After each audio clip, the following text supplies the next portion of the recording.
I mean, the reason we're talking to you is because during the evacuation of Kabul and Afghanistan, you have some experience of just how tricky and messy this can be.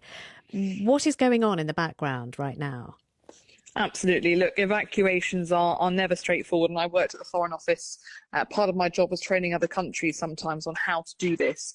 The Foreign Office will be working through all the contingencies with their consular teams, military planners, and of course, border force. And they will be working desperately to look at what happens if the worst happens. Because obviously for months now, we have been worried about this conflict escalating by widening to Lebanon. And everyone has been cautioning for that not to happen. But there are, we believe, up to 16,000 British nationals who will need to make the decision whether they want to leave or whether they want to bunker down. The Foreign Secretary has been very clear that they should leave.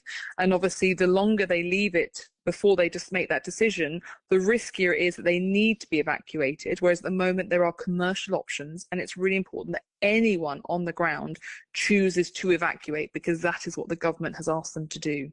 One of the trickiest moments in the fleeing of Afghanistan was actually getting people to the airport. Sometimes, they weren't safe roads, or there were militarized zones, or people just didn't have the conveyance to get there, or be plucked out of a crowd when they got there. How does that all work on the ground? Who's looking after that side of things?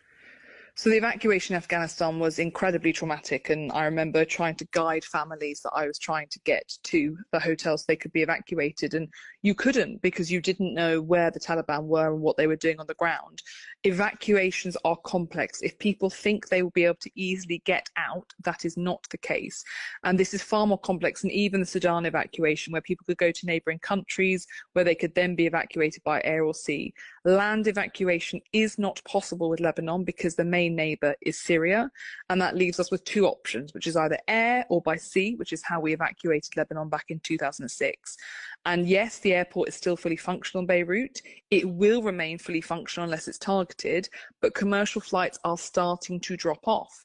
Sea is incredibly complicated, it always is, but of course it'd be direct to Cyprus. We do have ships in the region, obviously HMS Duncan and RFA Cardigan Bay have both been in the media. One's a destroyer, one's a transport ship that can deploy landing craft. But this is a very complicated evacuation if it goes ahead. And obviously we all have to hope it doesn't. But the Foreign Office is absolutely right for doing all that work now on the contingencies that will be required.